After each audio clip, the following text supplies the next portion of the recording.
Let's get into our next segment, and this is a new segment that we came up with, and we're calling it The Great Debate. And in this segment, two of our hosts will go against each other in a battle to convince the other hosts which player is the better fantasy option. It's going to be a no-holds-barred one-on-one battle. Who do you guys think will win?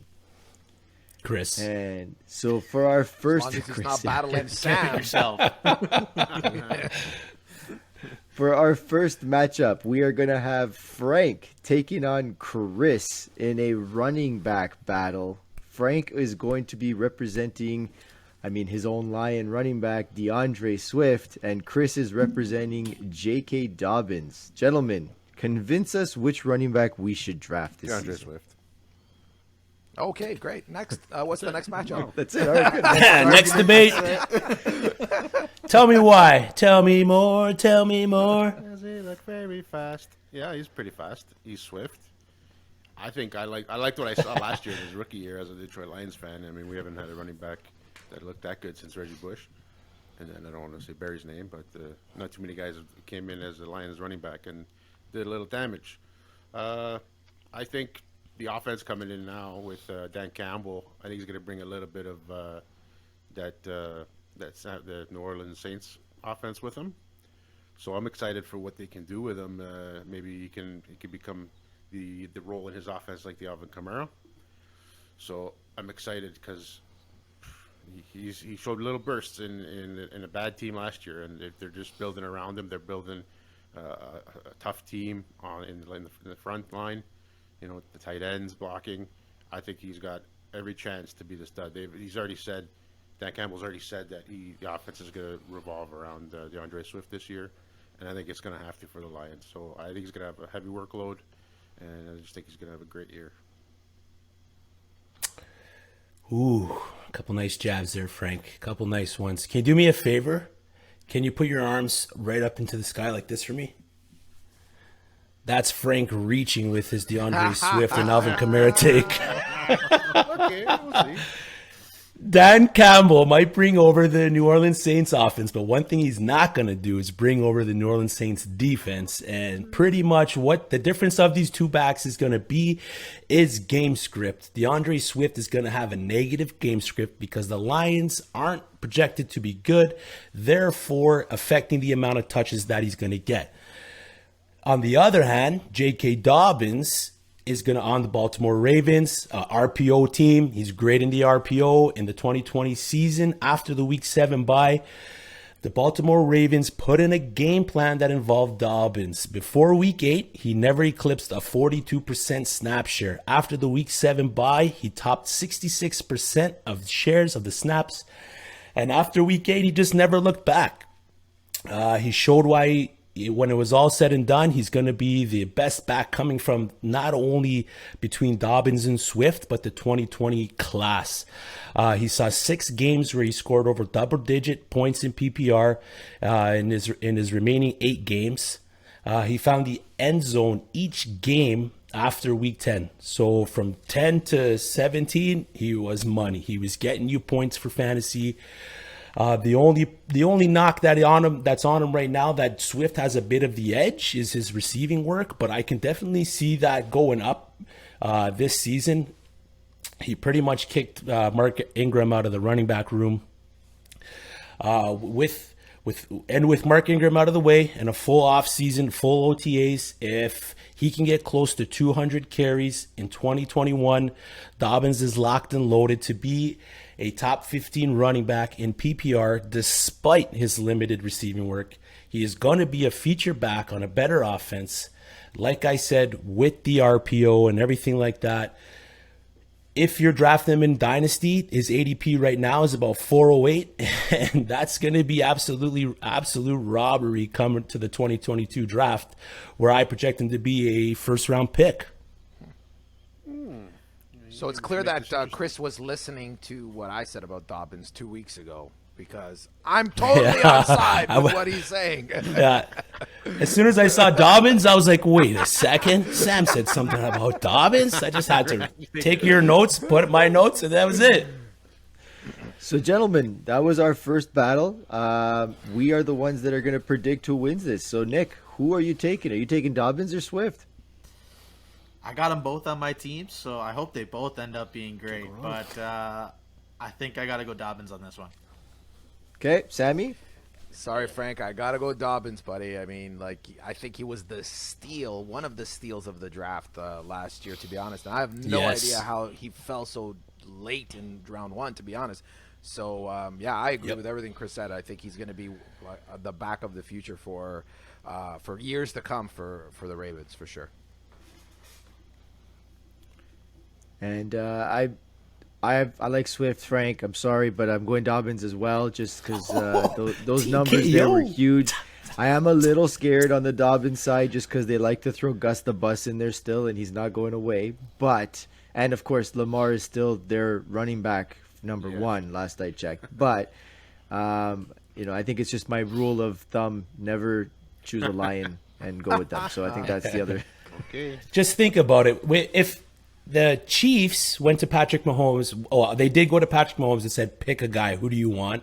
If he picked Dobbins over Clyde Edwards-Helaire, the fantasy stock that Dobbins would have right now, it would be through the roof. This is why you don't get quarterbacks involved in your strategy.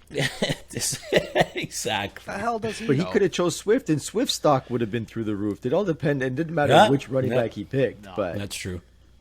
so, well, anyways, all right. Matchup one officially goes to You Chris. can have it. Ding, ding, ding. Let's go to matchup number two. We got another running back battle. This one is going to be this one's a little personal. So this one is me versus Sam. Sam is going to be representing James Robinson, and I'm going to be representing Aaron Jones. The reason why this is a little personal is because we've traded these two players to each other this season, and we're going to see who we think should be better. So, Sam, we're going to go age before beauty. So go ahead, sir. me. No, you said age. Yeah, you're older I know, than but me, I'm so also that's more why I said you beautiful, can go so ahead. that's why it was just a little confusing to me because No, that's just because you're not wearing your glasses. You should wear them. You'd notice you're not. But go ahead. Pick it up. Let's go. So listen, if you look at James Robinson, he's a walk-on. He was undrafted rookie, came into this league, and basically put it on its head. He had a great season, 1,070 yards rushing, 4.5 yards per carry on average.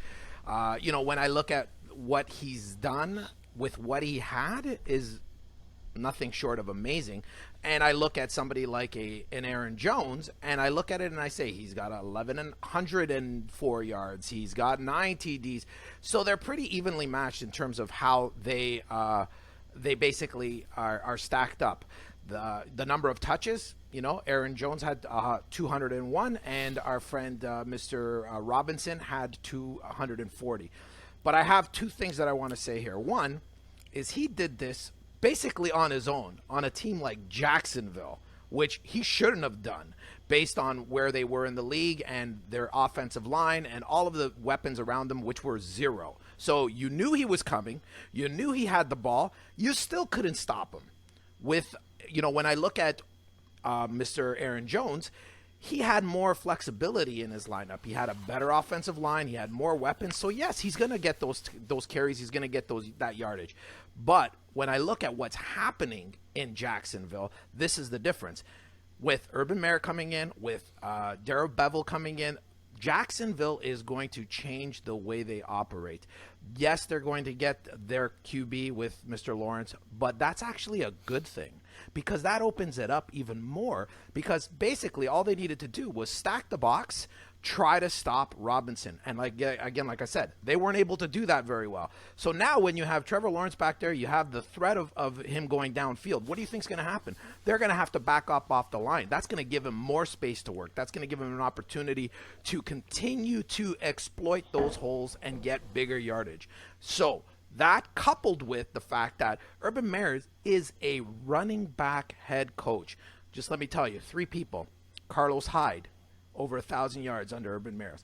Ezekiel Elliott, your boy, Mr. Ezekiel Elliott, and he put up back-to-back 2,000-yard rushing seasons under Urban Meyer. J.K. Dobbins, 1,500 yards as a freshman, and then another 1,300 yards as a sophomore in 2018. So what do you think's going to happen? You think they're just going to get Trevor Lawrence and say, oh, okay, well, we got this guy over here. We'll just let him pass block. Not going to happen, man. They're going to get him involved in the game in a big way. And the other thing I want to say is one more thing. Actually, it's 2 words. Actually, it's 2 letters and 1 word. A.J. Dillon. He's going to be taking a lot of the play time away from our boy, Mr. Aaron Jones in Green Bay. That's all I have to say. Good argument right already. Good start. That was well put, Sam. I like that. You threw some balls. You Let's basically go. talked about all the statistics I have on Aaron Jones because you said all the stuff he did, And they weren't cool. any better than they weren't any better, right? So that's what I'm saying. He just But be rabbit thank you. you. He just be rabbited you. No. Let's change Let's things vote, up guys. a little Let's bit. vote. Let's go Let's back vote. here. All those running backs you spoke about, right, with Urban Meyer, they did that where? College. In Correct. college, not in the NFL. Now, he What's the did difference? this last season. Fantastic. What's the the- difference? A why? big difference. Why? You think Urban Meyer is What do going you to mean, come in why? and he's going to fail as a coach? Is that what you're trying to say? I don't know. I don't understand what you're saying. I've seen college coaches come in and fail in the NFL. We've seen that first happens. round It draft does. picks fail. There's as a well, lot of them. So anyway, But let me finish. I let Okay, you go, speak. go, You be go, quiet go. over there, okay? So, anyways, nonetheless, there's a reason why he was an undrafted running back. There's a reason for that. He was not as good as the other running backs that were there. Now, did he have a great year last year? Yes, 100% he did. But you're telling me that you're going to put more faith in a undrafted running back who had a breakout year versus a guy who's done it 2 years in a row, who's going back to the same team, and he's probably going to do the same thing that he did again because that's just what he's been starting to do, which is consistency. That's 2 seasons in a row of over 1,000 yards. He had 9 rushing touchdowns. He had 3 receiving, I believe it was. So, the yards are there. He's going to get the touches. You can tell all you want that A.J. Dillon is going to jump in, but I don't think so. Not when you sign the guy for the money that he got over there. And, yeah, A.J. Dillon may be, 30% of it. They may try to do it so that he can be healthier throughout the season because, he did get hurt, and that affected some of his yardage and some of his TDs through last season, but he still finished as a pretty good running back. Now, if I had to look at the two and me, myself, and trying to convince you guys, I mean, what do you guys want? Do you want the unknown factor of a guy who did it once and he obviously couldn't get drafted by a team, so he had to walk onto the worst team in the league? Or do you want to go with a guy who was drafted by the Green Bay Packers, who are a good team, who actually go to playoff games and actually know how to win games? so what? I mean, I'm going to side with the side there. Now, also, you have to look at, Jacksonville may not be good again this year, which means they're probably going to be losing. And if they're losing, all you have to do is put a few guys in the box and you could stop the run. And let's see what Mr. Trevor Lawrence can do with the throw. Maybe they change the package scheme up and now he throws the ball. They didn't have a good quarterback there in Jacksonville, so they had no choice but to run. They were running and throwing to James Robinson because they had no other options. So now you're giving them a good quarterback, which means he can actually throw to those good wide receivers that they have, which means James Robinson's not getting the ball as much. I don't know about that. At the end of the day, I still think that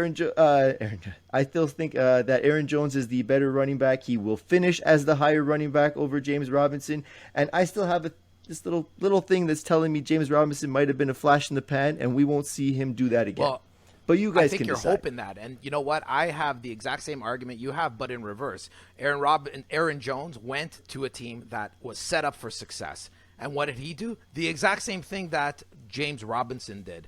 Exactly the same. So when you have a team that's built for success and you get 1,100 yards, but then you don't have a team. But they're not a throwing team. not a throwing Green team? Bay's All a right, running you team. guys had your doing chances. that You guys on a had your team chances. That's not a Green running Bay is team. a running team. Let's go. You each had No, your I shot. said Green Bay's a throwing It's like team. Trump They're versus not a running Biden over team. here. He's doing all that with a throwing quarterback. Enough. All right, Who's the all producer? right, Mute all these right, guys. all right. You each had your talking points. Let's Listen, go. Please decide. Chris, who you siding with? Some good points from both of you guys. I like James Robinson. I like Aaron Jones. I think fantasy season this year, if he can stay healthy, I love the 5.2 yards per carry. I'm going to go Aaron Jones. All right, Frank. First of all, you guys got to put some respect on Urban Meyer's name. That's what I'm saying. I'm kind of with James on this one. I think James Robinson is going to be a little bit of a flash in the pan. I mean, if you look at all those guys that Urban Meyer had in college, he had a lot of 3 running back systems, and a lot of the guys produced. But I think it's just the guys they played in college, like James said. And Aaron Jones. The only thing I'm worried about with Aaron Jones is if he can stay healthy. But if he doesn't, which is the only way we can base our judgment on, I think I could go Aaron Jones. Damn it. That already gives me the win. But let's just hear what Nick has to say, anyways. Go ahead, Nick. Yeah, I like both running backs. Definitely, Sam, I like the points that you talked about with James Robinson, and I have James Robinson as well. Definitely, what he did last year was crazy, being an undrafted rookie. There's a butt coming. Hold on. Go. Unfortunately, there's a but though. On sheer fact that pretty much Aaron Jones is more consistent. Aaron Jones is in a better situation with Green Bay, being that team that is set up to succeed for a running back because they have such a huge pass game as well. I think I got to go Aaron Jones here on fantasy outlook at least. But J-Rob is not a flash in the pan, though. I don't agree with that. Yeah, no, we don't know yet. We'll find out after the season. The whole undrafted thing and all that, I throw that out the window. We have another vote, just one more vote that I want to have here. Just one more. So did you guys wait? No, that's it. We're done. Move on. Did you guys vote for James or Aaron Jones? Aaron Jones. Argument side? I think Aaron Jones is going to be the better. So, but on the argument side, who would you vote for? Who had a better argument? Sam, you did. Thank you. Come on, guys. Chris, don't let me down. I won already, Sam. I won already. It's over. You it's lost. Aaron Jones. All right, yeah. whatever, man.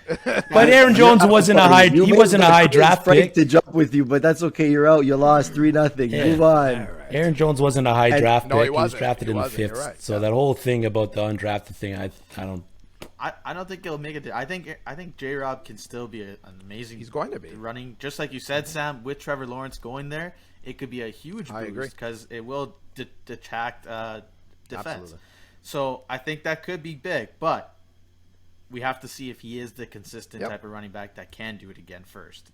That's almost changed my mind. Almost. Yeah. Sammy, let's do it on the podcast. Side bet: Aaron Jones finishes higher in fantasy than James Robinson. End of season. What's the bet?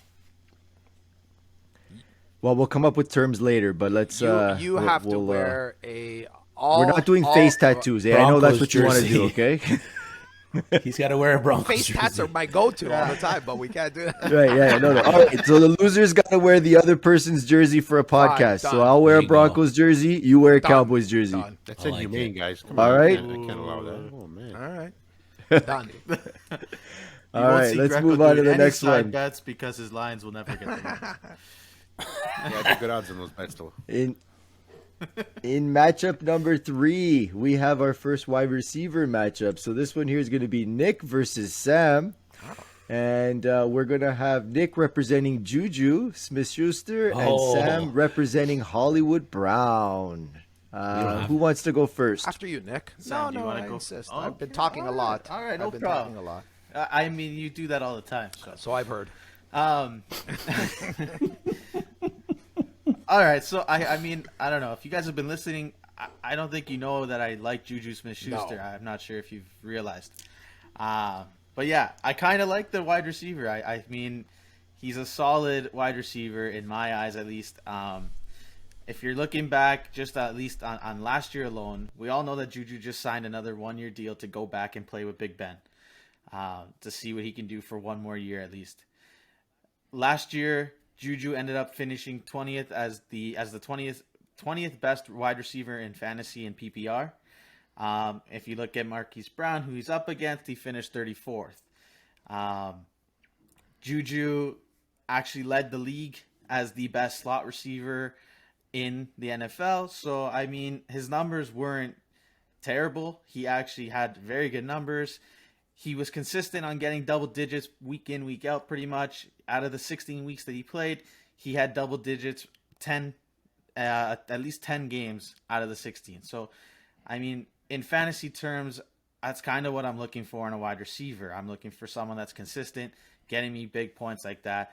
And especially since Pittsburgh has such a huge amount of offense in Deontay Johnson, Chase Claypool, and Juju, and he's still getting me double-digit points, I'm liking my odds there. Juju ended up finishing with 9 touchdowns on the year. He had, which actually is 10th in the league in the amount of touchdowns scored. And, I'm looking at Juju's yards. He had 831 versus Brown's 739. Juju had 1 more touchdown, 9 versus 8. But if you really look at the stats compared to last year, at least, you had Juju who was more consistent week in, week out. Sure, he had some of those off weeks. But if you look at Marquise Brown, you had him going, that first half of the season, he was pretty much non-existent. And, it took Lamar Jackson having to go to the bathroom for a break to get Marquise Brown going. So, I don't know. I don't know if I really want to trust a guy like that. Marquise Brown is small. Juju isn't. Sure, Juju's not getting those crazy amount of yards that we saw that one year. But when you look at when Juju's playing with Big Ben, he's had top 20 wide receiver numbers both years that he's played with Big Ben, as long as Big Ben's the quarterback. And that's what's going to happen, I think, again, at least this year. If he can find a way to increase that yards after catch, then I can see Juju even becoming even better and actually rising up to that, top 10, top 15 category, just because Pittsburgh hasn't changed their offense really. They actually lost their running back.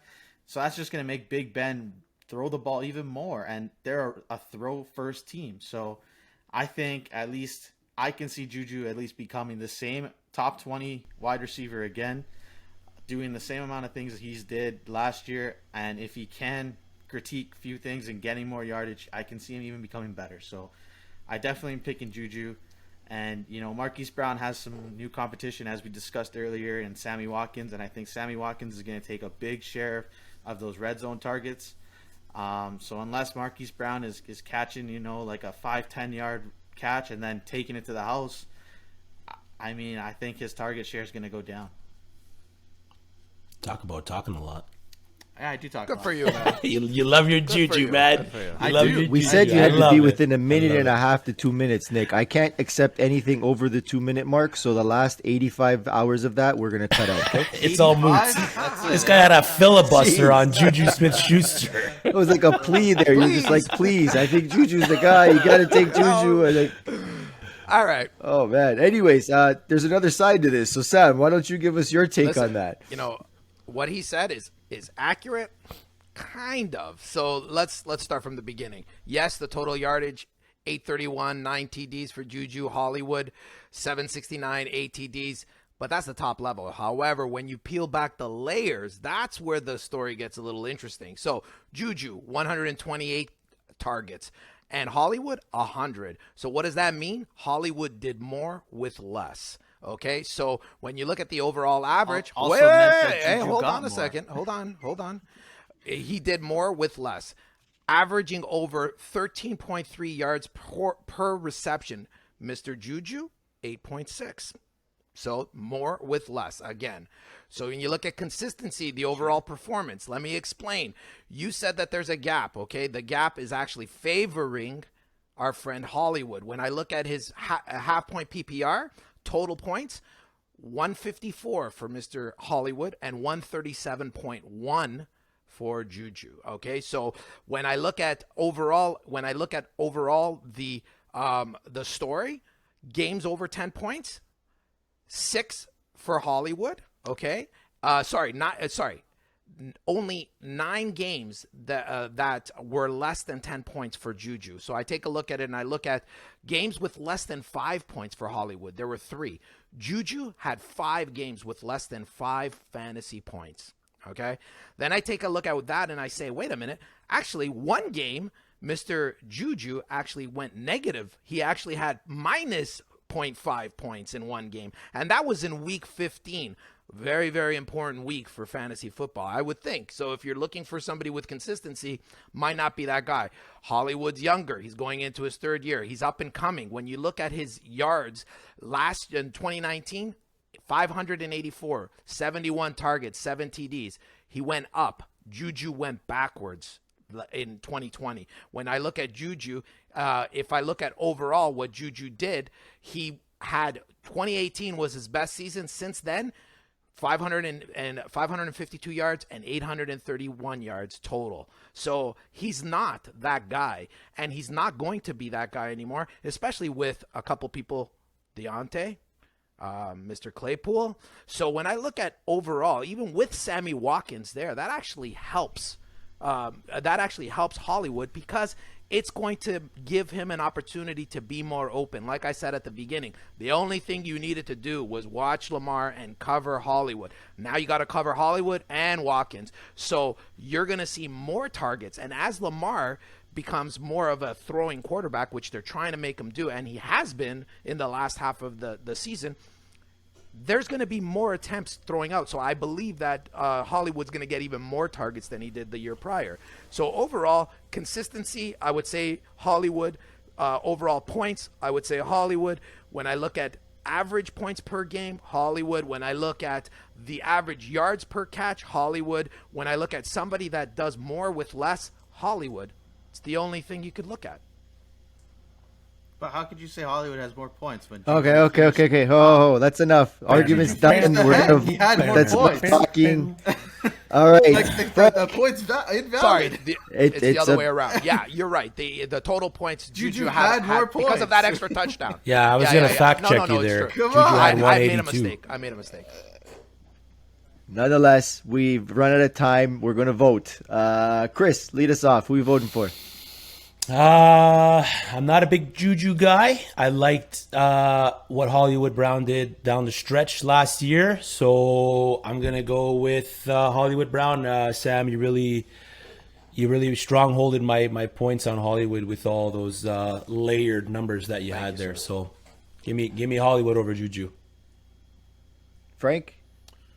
I like Sam Sell there. I mean, Nick knows that I'm not high on Juju, just from the last season. I think just all the other wide receivers in Pittsburgh gives Hollywood more chances to be better. All right, and Nick, I mean the you almost had me with the puppy dog eyes you tried there, and the long talk to try and confuse us with everything you had. It was great. I mean, I think Juju's a better player. I really do, and I think Juju can be a very good player. I just don't think going back to Pittsburgh was the best option for him to get that because, like they said, there's those other two guys there, and I don't know if Big Ben can still do what he does. I mean, he's getting older, and I mean, Sammy Watkins, I think, could help Marquise Brown actually get more open this year, and that could be dangerous. I'm gonna go with Brown, and sorry, Nikki. You guys can all take Brown. I'll take Juju late. I'll be happy at the end when he beats Brown again in fantasy. It's all good. Do you want to wear a Broncos All right. jersey as well? Do you want? Put Hold the on a numbers second. where the Hold on a facts second. are. You're gonna have everybody in Broncos Do you want to jerseys. wear a Broncos? It's all good. Nick, I do you don't. wanna- I don't need Well, to. We could do the side bet. Your brother already did No, it. no, Oh, I'm good. I see. Okay, so you're not that I'm good. Your good. brother's a little more sure of himself, I think. We could do the side bet. Always. We could do the side bet. You could wear if Hollywood beats Juju, I'll wear the Cowboys gear. You wear the Broncos gear. If Nah, I don't need. Okay. Put your money where let your it mouth happen. is. No, I'm good. Don't All worry. right. All right, we're moving on to the next one. getting Okay, heated. Woo. so in our some next TKOs. matchup, we're going to go to matchup number 5. And this one is, and before we started this, I had some mystery matchups for the guys. I didn't tell them who they were going to be doing against, so I just kind of left it open. So this should be interesting. And so we're going to have Frank versus Sam. And it's going to be, Frank, you're going to have to tell us why we should have Chris as a fantasy analyst. And Sam, you're going to tell us why we should have Nick as a fantasy analyst. And remember, boys, it's no hold bars, so you could say anything here. Go ahead. Not banned? Oh, baby. All right, you want to go ahead, Frank. I'll let you go first, buddy. I think you gave me the easy side of this one because Chris, he's one of the most dedicated guys to fantasy football that I know. I mean, just the fact that he keeps starting leagues. Like last month, he started like 2 more leagues just to keep going. And he's super diligent with the stats. He backs everything up. He brings great knowledge to our show. You can tell he's passionate. I feel bad for his wife. I think he spends more time on fantasy football in the bedroom. Yeah, I got 3 kids. I'm doing all right. That's true. But Just takes one.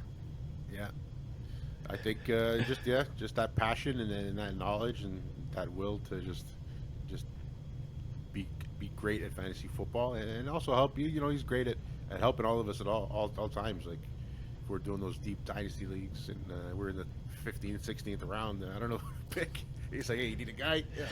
He's got 10 of them already lined up for me. So you know, he's definitely the guy to lead the show in that aspect. That's my $20, Chris. Thank you. What's your email? I don't deposit. All right, Sam, your So turn. listen, I mean, I don't disagree with anything that Frank said. Chris is great, and I believe that he is super stop super there. dedicated. But when I take a look at Nick, he's equally dedicated, man. This guy puts in a lot of work. He puts in a lot of hours, and he's the heart and soul of this back end of our fantasy football world here. Because without him, we wouldn't have had a lot of the things that we have. We wouldn't have had a show essentially without Nick. So that alone. My bet's with Nick, number one. Number two, he's got the stats. He knows his stuff. He comes in and he has different angles. When he comes to the table, he brings things that, people are not necessarily thinking about, right? He's going to give you a little bit of like, wait a minute, I didn't know that. And these are the kind of things that, not that Chris doesn't. I think that Nick does as well, and he does a great job at it because, again, we're not here to just kind of, read off how people perform, because you could look that up online. It's really the gray area, right? And I think Nick shines there, right? He does a really, really good job of bringing in some different angles and different stats that maybe you didn't think of, and gives you an opportunity to kind of think of things differently. So to be honest with you, I love them both. I think they're awesome, and I would not trade either of them. I would definitely get rid of James before either of them, to be quite honest. No doubt about that But I have to say that Nick is that solid go-to guy that is there for us week in, week out, doing all of the things that needs to be done. Whatever it is, he never says no, and he's there for every single one of us. So Nick's my guy. Thank you, Sam. All right. Since obviously Chris and Nick are going to vote for themselves, so that's an easy vote on that part. I get to be the deciding factor. And Sam, you are such a good salesperson. You honestly had me up until you said James has to go. So the winner's Chris and Frank. Hey! Hey! Nick, we won. Don't worry about it. I was right there with you, and I was like, "Oh, this is right. This is all Nick. It's great. It's fantastic." And then you said that, and But I that was has like, nothing "That's to do with completely Nick. wrong." So you're obviously full of shit. So I had to move it on. That has That was nothing it. to do with Nick. All right, we'll take him out. Don't worry about It's it. all good. He's gone next week. So anyways, Chris, that's another one for you. Good job, Frank. There you go. Your win. I think that was I think good. it was more my loss than Frank's win. Well, that's well. Great Of course, sales. I couldn't do you two, Sam and Frank, without doing the other two. So we're gonna have Nick versus Chris, and Chris is going to be representing Sammy. Now you have to watch what you say at this point, and Nick, you get to represent Frank. Gentlemen, go for it. Seniors Go ahead, first. Nick. No, you go ahead, bud. Seniors first? Yeah. All right, I'll make you respect your elders. That's Attaboy. good. I mean, when you think about Sam, what's the one thing you think about? Talks too much. Two-time champion, back to back. Let's go. And he's a resident kicker expert, something that no one else is in the table here. Not James, not Nick, not Frank, Sam, kicker expert. If you want to know about your kickers, you go to Sam. And he brings the fire quotes week in and week out that we cannot guess. So, he's good. He stumps us. He brings high energy to the table. He's good on the mic. He's a good salesman, obviously. We all heard him. We all heard his pitches. So he's a good part of the team. He's an important member. And it wouldn't be the 5 of us without him. It would just be the 4 of us. So go Sam. Thank you, sir. It's great knowledge there, Chris. I love that. It's not That was 5, good. it's 4. 4 is less than 5. I get it. We're on the same page. All right, Nick. All right. Well, I mean, Sam, you talked a great spiel about me, so I appreciate Thanks, it, and buddy. I respect you totally. So I agree with Chris. You make our five. So, but the one thing that Greco or Frank brings that no one else here brings is, on a Sunday where we all have been invited. Well, after COVID at least. On a Sunday when we're gonna go watch football and we're gonna go watch together, we'll get Red Zone popped up on the TV, and in the backyard, Frank's gonna have the smoker going with all the smoke meat you can think about. Now, what other better Sunday watching football is that? I mean, you got smoked meat and the smoker ready to go. We got Red Zone, and we're all chilling, having beers, and having a good time. So that key aspect, It's a good point. well, it alleviates Frank's. You're pandering to the judge with the smoked meats, Nick. Stop You pandering. guys are making me hungry. Oh, I got some He's whipped got it chicken, ready. You got- I got some chicken wings. I got some chili. I'm ready to go. Dude, you're making me hungry. I'm ready to go here. Your poor gut. In stock, also fantasy wise, I think Frank would be, a little bit of a risk taker and guys that he takes. Sure, he's a trades Lions that he'll fan. make. I saw him trade recently with Chris to get Saquon. That's a big move right there. Not many people will do that type of thing. So I'll take the risk and I'll take the smoke me with Frank. There's a brisket with your name on it, Nikki. Let's go. I'm Wow. Okay. So I've got basically what you guys just told me is we've got smoked meat versus quotes. This is interesting. Quotes and kickers. Quotes and kickers. Yes, right. And in most of the leagues, Chris, that you and I are in, we don't even have kickers, do we? Right? That's Big true. So difference, yeah. eh? There. I have one question to help me answer this. One question. Frank, can you get that to my house soon? The wings and the chili? That's not going to last long. Can you get me a batch, He Frank? said no. He said no. He said no. But Is that Sam yes or could. no? If you're saying it's key to the way how this goes out. I'm a humble man. I'm a No? humble Okay, man. Sam wins. Let's go. Yeah, let's go, I'll Sammy. sacrifice that for my food. Had your chance. You had your chance. So, but yeah. Well, anyways, But hold on, I want to say something, Frank. We could still come for smoked meat, though, right? We can still do that. What Nick was saying. 100%. Okay. Oh, there you go. You Perfect. gotta look out for everybody. Excellent. Panderer. No, I'm just hungry. He's making me hungry. He's eating. anyways, guys, that was our first great debate session there. I think we did a good job. I enjoyed that. I think we're going to be doing this again. I won't be doing obviously the analysts part of it, but we'll put up some big players there and have some fun as we go.